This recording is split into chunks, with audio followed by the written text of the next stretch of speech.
So as we begin this, I just wanted to say to you, uh, um, something that I referred to 3 weeks ago. Rajneesh said he was a funny character. That the spiritual laboratory is that right?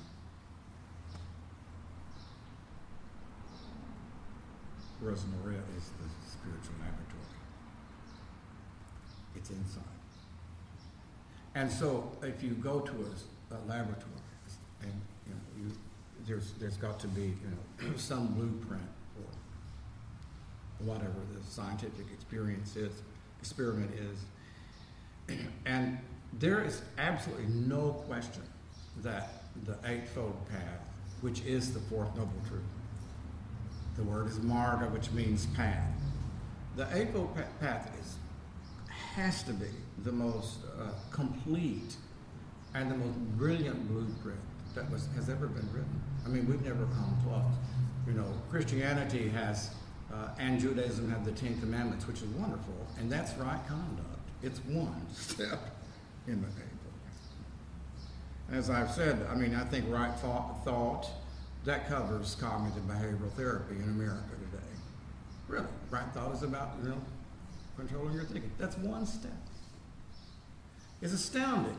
You could never come to the end of the content of it, the brilliance of it. It's bottomless. And so I just want to suggest to you that I would really love for us to aspire to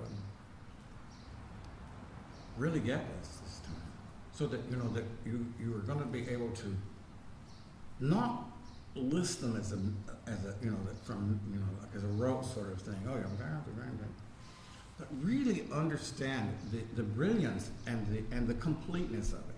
So why is the Eightfold Path presented as a wheel? Right? It is. Right. It's presented. I think on the Indian flag is the wheel. Right. Why is that? It's because it's a circle. You can start anywhere on it and just go around. There really is not a beginning to it and an end to it, as you will see. And it actually begins, as strangely as this is going to sound, the Eightfold Path actually begins with the end. Well, that's just another confusing thing, isn't it? For God's sakes, why don't they just stop and give us a break, right? I mean, so there's the fourth noble truth, which is the Eightfold Path, which has 12 things in it, and as well as 8. And it begins with the end. It begins with right understanding. So just table that for now. I would like to say to you that to some extent, I don't know when this happened. I don't know why it happened, really. But I don't think of it's no longer a whole bunch of lists to me, right? It's not like there's 8 this and 10 this and 12 that, and it's all just one thing to me now. It's not fragments, it's just one sort of thing. And that really is the goal, and that's really what it can become for you too. It can become really a one piece, and when you see the wholeness of it, then it's really extremely easy to actually remember.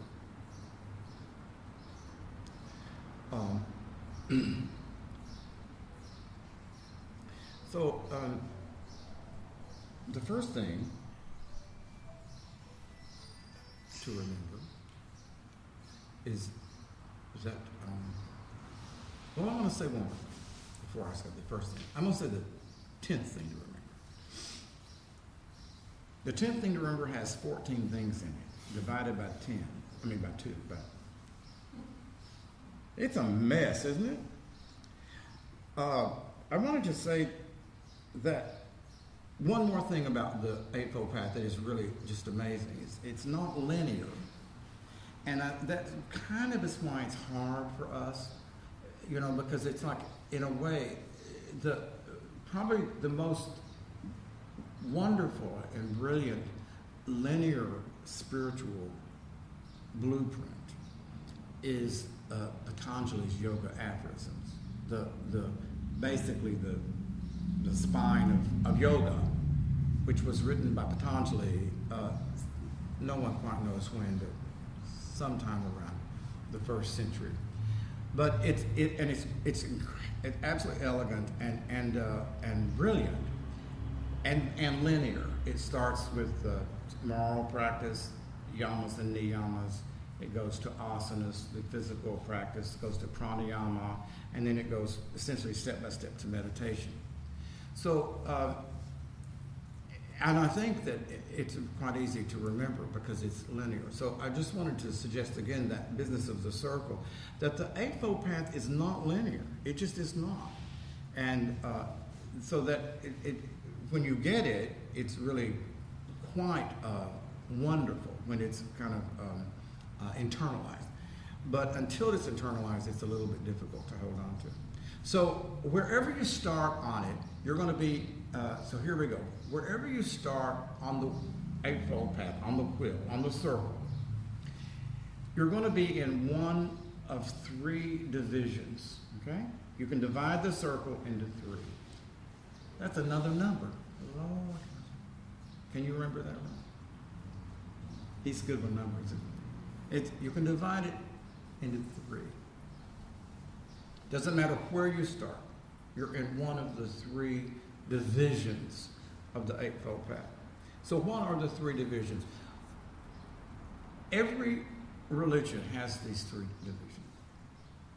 Every religion. Well, maybe Wiccan doesn't have them. I don't know. I'm not up on Wiccan. I'm really not up on a lot of religions, and I could be wrong, but I can't imagine any system that doesn't have these 3 in some form or other. So do you know what the 3 are? Does everyone know what the 3 are? Do you know what the 3 are? Anybody know what the 3 are? What would you, do you want to make a guess? Hold on, my hearing is so bad. Well, we all know that if you go with Christianity or Judaism, or I would say surely Islam, if you go, one of the basic things of any spiritual teaching would be the morals, right? Morality. Thou shalt not kill. That's a good one. We don't listen to it, but it's a good one, right? You remember the song I wrote? It's wrong to kill except in highly mitigating circumstances. Do you remember that I sang that last year at the benefit? Right? Yes, it's always wrong to kill except in mitigating circumstances, which I think is, that's our theme song, isn't it? All right, so that would be in every religion, wouldn't it? And it's wrong to steal, wrong to kill, wrong to steal, wrong to, well, there are going to be different versions, but speech. So we could call that morality, or if you prefer that, we could call it ethics. Ethics. So in Buddhism, that's called S-I-L-A, Sila. Some people pronounce it Shila. Depends, I think, with the Sanskrit or Pali. But anyway, Sila, S-I-L-A. That's one division of the Eightfold Path. How many people are going to remember that? Answer. No? It's already gone. All right, well, that's easy, isn't it? I mean, everybody knows that. Is that one of the thirds? One of the what? One of the thirds? Yeah. One of the 3 is Sila, S-I-L-A. And it's,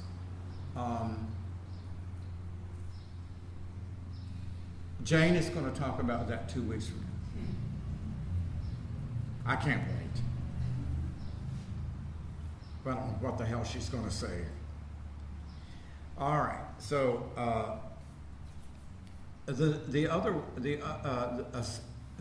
so you could come into the wheel at that place, and the Buddhist teaching is that if you are living a life that of whatever, but let's say you're addicted to anything. If your life is kind of messy, it's kind of hard to imagine having, a mind that is still and clear. In other words, the practice, it's not about getting you to heaven. It's not about being a good person, which is fine, but it's not about the morality because, someone's going to punish you if you're not a good person. It's about training. It's about, like if you wanted to train to be in the Olympics and you had a real kind of attachment to chocolate, as I do. I mean, a lot of chocolate. If you have an attachment, right, to gluttonous eating, you probably would not be able to be really very successful in the Olympics, right? I mean, running, swimming, whatever. So, I mean, it's a logical thing that the Buddha is saying, is that, right, that the training of getting your life in training, discipline is, actually it's called discipline in some people call it discipline. This is really instrumental to the other two divisions working. Because if you're sitting here and your stomach is growling during a sit, or let's just say you're sitting and you've had a nice big steak, you're feeling very logy. It doesn't work. So that's why, like at a meditation retreat, it's usually vegetarian. I mean, it makes sense because it's really about the food being conducive. It's called sattvic or sattva. The food is conducive to a mind that is clear and still. So it just totally makes sense. It's about creating this mind that is still and capable of seeing. Buddhism is about seeing. I read recently, someone said Buddhism is not about being, it's about seeing. And it actually is absolutely true. It's a little bit difficult to explain that, but I mean, that's the way I get out of talking about things that I don't understand. I say it's difficult to explain. Buddhism is about seeing reality, seeing clearly. So sila is really just trying to get your life right and in control enough so that you are available to the other two steps. That's all it is. It's not about, that you're going to get an award from, somebody upstairs. You've been a good girl and you get to go to heaven. That may happen. I mean, I'm not saying that that's not possible. This is about Lisa now in this life. Or Bradley even. Where is he? There is no Brad. That's a story, isn't it?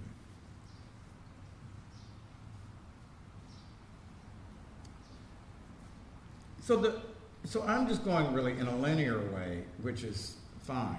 So if we went from having a life that we are really being attentive to, week by week, practicing sila, which is very deep, and there's a great deal to it, which you will see. The next thing would be, we're going to call it samadhi. That's actually literally what the division is called. Samadhi. You know the song, when the moon hits the sky like a big piece of pie. That's samadhi. It's terrible, isn't it? It's just, see, I just wonder, what when you're looking at me, what are you saying? Bless his heart. It's like, is that what you're thinking? It's like, poor thing. Poor thing. What must have happened to him as a child? Samadhi. Now, samadhi, I think I've preached, about this forever. So you know what samadhi is, right? I mean, the English word, which is so poor, it's so poor. The English word is concentration. Right? It's just such a poor description of samadhi, because for one thing, samadhi absolutely is a state of tranquility. You could not have samadhi without tranquility. It's one of the most basic traits of samadhi would be tranquility. I mean, you could go from tranquility to bliss, but the Buddha said that's a division. Okay, it's a division in the Eightfold Path. In that division is right effort, right mindfulness, and right samadhi. Some people refer to this as the meditation division. I like that, right? I think I like that. I probably prefer that. You see that a lot, say like in the Chan, in the Chinese, they refer to the three divisions as sila, the meditation division, and then the third one. But the traditional description of it is samadhi. It's the concentration division. One reason why that's confusion is because it has mindfulness, right? Mindfulness is also a part, right, effort, mindfulness, and concentration. So, one would kind of think, well, wait just a minute. Isn't mindfulness as important or more important than concentration? I would be inclined to say yes. So one way to get around that is just call it the meditation division. But we're going to learn the way, the classical way it's taught. Okay, so now, so far we've named two divisions. Have you got those memorized? Jane is not. I can tell she looks very confused so far. Sila and samadhi, they both start with an S, children.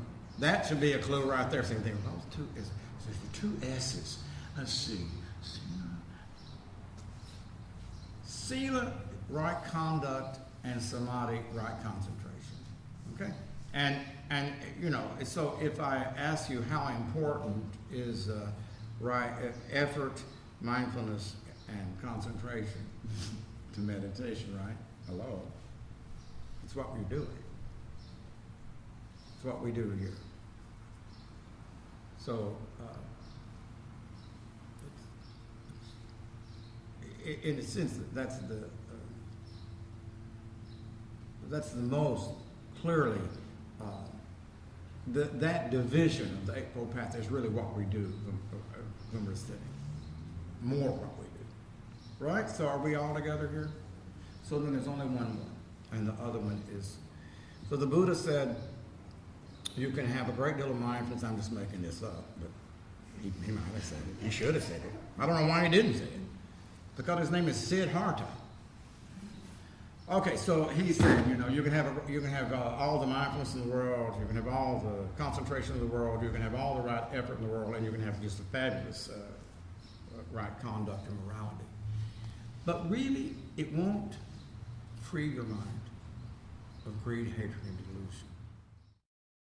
The third division, the first two, if you're really good at them, you're going to reduce suffering a lot. I mean a lot.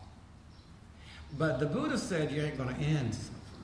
But he didn't use the word ain't, only because they didn't use those words back then. I'm sure in Pali, or he actually spoke Magana. I don't know what that means, but anyway, so he probably didn't say ain't. It's the last division that takes you beyond this sense of self, and frees the mind of greed, hatred, and delusion. So obviously, you all know what I'm talking about. We're talking about, and this would be the end of delusion or ignorance. If we, as you remember, we said last week that actually craving is the proximal cause of suffering, but it's not the ultimate cause of suffering, because the ultimate cause of suffering is ignorance or delusion. So the last division of the Eightfold Path would be prajna or panna. Pali or Sanskrit. Understanding, right understanding and right thought. In other words, a life that has real discipline in it. I mean, even the aspiration, if you go through Deepa Ma's, where she says sit every day, right? I mean, that certainly is right conduct, isn't it? Right, or right action. I mean, that's certainly sila, just aspiring to sit every day. And then, and as you sit every day, if you develop concentration and effort and mindfulness, then you've done the second. So the third one is what we would assume to be what comes from that practice. Sometimes I think it's a grace. Right? I mean, in other words, the right understanding is seeing clearly, seeing without distorting. As long as I overlay on anything this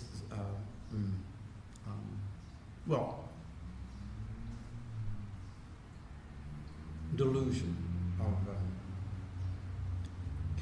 some people refer to it as the delusion that there's a personality in the mind.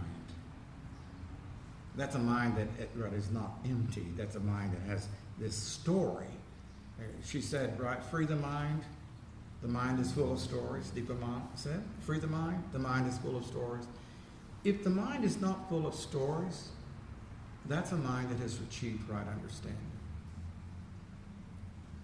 That means you see moment to moment to moment to moment what's happening. Moment to moment to moment. You are available, you see what's happening. You're not putting your story onto it. Oh, I'm sad. Oh, whatever. Or even, oh, I'm happy. You're seeing clearly. That is, it's called lots of different things, but I like intuitive wisdom. That's what I like. I mean, that's just what rings my bell. Transcendental wisdom is also referred to. But it's intuitive wisdom that's not coming from the intellect, from cognitive, from the discriminating consciousness. As long as we are in a lower sort of mindset, lower only in terms of levels of cognition, as long as we're in this kind of locked into the realm of rationality, that there's a left and a right and all of that stuff, that's called the discriminating consciousness. And the Buddha would tell you, that that's fine and dandy, and you can hone that so that you get more and more skillful with seeing. But that's not seeing reality. That's not seeing clearly, because seeing clearly is seeing beyond dividing things into two, seeing things as one. So that's referred to as intuitive wisdom. And intuitive wisdom is the third division. And so it's kind of like, that one's a little bit harder, isn't it? Right? I mean, because you can sit down and you can do the first one. You can do morality, and you can do right conduct, and you can do that. Everybody here can do that. And then you can then really do right effort, and then you can do mindfulness, and then you can really even, certainly get concentration. You can do that.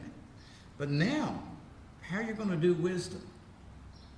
Is anybody going to tell me how you're going to do wisdom, Andrea? How are you going to do intuitive wisdom? I mean, you're just going to say, okay, oh God, I hope it comes. It's true. That's the faith. That's the faith. Because there is, I would tell you, if you do it, this will come. But, as I said, that's the faith. Now you see that you could just enter the wheel on any of those three, can't you? Right? I mean, you can have a moment of right understanding this moment. I mean, Lisa had one last Sunday. I think last Sunday. Didn't you have like a little insight last Sunday? You did. You've forgotten it already, haven't you? I had a couple. Now, we're not getting to bragging here. So, right understanding is not like, right, that's why it's not the end. And guess what? The traditional way of presenting the Eightfold Path begins with right understanding, with the prajna. It's amazing. It begins with it. It says that there's a glimmer of truth that leads you to this path in the first place. I bet you that's true of every one of you in this room. That you got here through some tenuous, fragile moment of truth, of right wisdom. It's amazing to think. And then, we get here and then all of a sudden we plug in and so we're, doing one division or another division. But in other words, if you think about the will, if you think about beginning with understanding, and then of course what happens when you come around to the end of it? You're back to right understanding. Or prajna, I should be saying. So the beauty of it is that it's like it continues. So the deeper your wisdom, the more that informs your effort, mindfulness, concentration, and it more informs your conduct in your life. And the more that is developed, the more that affects the wisdom. So it's a totally brilliant blueprint. And really, I think there's some scientific law about this. Maybe it's Occam's law. What's so brilliant, I don't really know what that is. What is so brilliant about it is you can't take anything away from it or add anything to it, right? There's not anything you can put into that. You say, well, you know what, I've thought of a ninth. There's actually 9 things I can think of, right? Or, oh no, that's wrong, I can think of 7. It's not true. It's absolutely complete. There's nothing to add to it and nothing to take away from it. Now, I will say one more thing and then I'm going to, well, who knows if I'll quit. Really and truly, we could sit and talk. We are going to talk about each of the 8 steps as we go through, right? We'll start with one division and we'll go through. But really, we could spend 3 Sundays on one of them. I mean, certainly we could spend a long time on right speech. I can tell you. We could spend, I could easily do 3 Dharma talks on right mindfulness. Well, I probably have. So, we're not going to spend maybe more than 5 weeks, but I'm just saying that that's how deep and profound this is. This teaching is. It bombs. And I would like for you to, certainly if you can't come on a Sunday, hopefully we will be videotaping, and so that hopefully you'll keep up with us so that you can see the video of the Sunday you missed, because it's going to, as I said, we'll do probably at least 5 Sundays doing it. And I would really like for you, and I really mean this, I probably said this the first time we did this about 7 years ago. But 7 years later, I really mean it. would really like for you to get this in your gut. So that it's not like you're talking about it from here, right? I mean, like, so Cindy, your husband says, well, so what about the able? Says, oh, well, it's right. I understand it. It's right. No. I would like for you to be able to talk to somebody about this from an internal understanding of how each one touches the other, right? And how you can't have one without the other. You can't take one single one away. And if you really get that, then you'll have it, and it will be really quite a treasure. And then you'll be ready for the big leagues.